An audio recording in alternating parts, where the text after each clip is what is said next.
Calicide est un projet de coopération de la Bibliothèque de la Faculté des sciences économiques et sociales en direction des pays d'Afrique francophone. Calicide est un cours de e-learning pour permettre aux étudiants universitaires, mais aussi aux chercheurs, aux doctorants, d'acquérir des compétences informationnelles, c'est-à-dire d'acquérir une culture de l'information. C'est un cours qui se passe sur une interface web où en fait un étudiant va suivre des leçons virtuelles où il va pouvoir progresser à son propre rythme. Il aura une théorie, des exemples, des exercices à faire, voire des QCM et puis possiblement une évaluation finale. Et tout ça est encadré par un formateur en fait, qui répond aux questions via un forum ou d'autres moyens. On est hors frontières, hors temps, on peut même dire.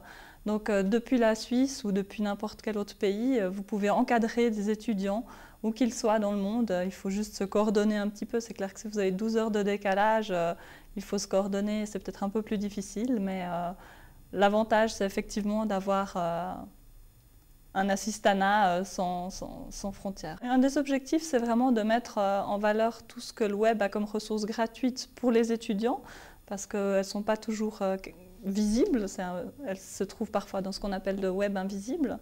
Et puis c'est déjà les faire ressortir, les faire connaître. Moi je parle un peu d'écumage du web, on va les mettre en avant plusieurs sites qui peuvent être utiles et donc aussi mettre en valeur des sites africains qui sont peut-être pas toujours très connus, pas toujours très visibles parce qu'ils n'arrivent pas dans les premiers résultats de Google. Par contre, ils contiennent une information qui peut être précieuse pour les étudiants, notamment en Afrique.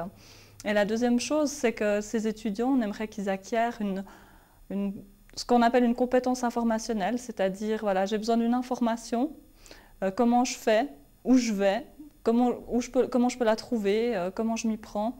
Et c'est clair que ça va être très utile pour leur cursus universitaire. Le jour où ils vont devoir faire un travail, ils vont dire « Ah bah oui, je dois comparer les statistiques du Bénin avec celles du Ghana, bah, je sais où aller chercher ces statistiques. Il y a même certains outils qui vont les comparer directement. » Et puis, c'est une compétence qu'ils vont maintenir, qui leur servira plus tard vraiment dans toute leur vie pratique. Le jour où ils auront à chercher du travail, c'est aussi ça, c'est aller regarder sur le web des entreprises, etc. Et je pense que cette culture informationnelle est vraiment très importante dans le monde du web et dans le monde de l'information.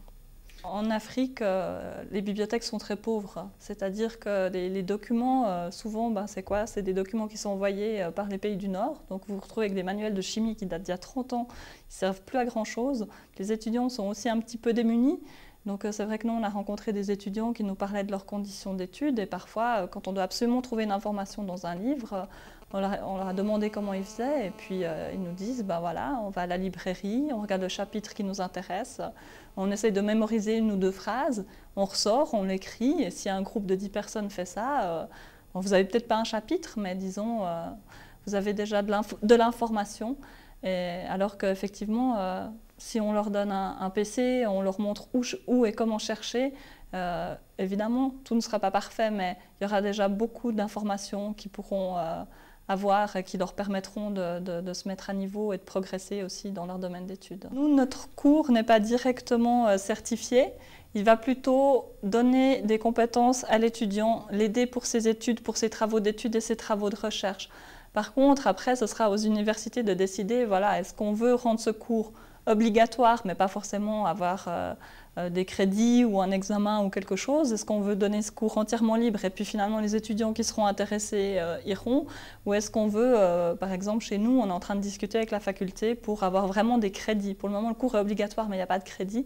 Et puis là, on se pose la question de crédit. Donc, nous pensons qu'on apporte les compétences qui sont nécessaires à ce qu'on appelle aujourd'hui le métier d'étudiant, en fait, qui peut être un facteur clé de réussite.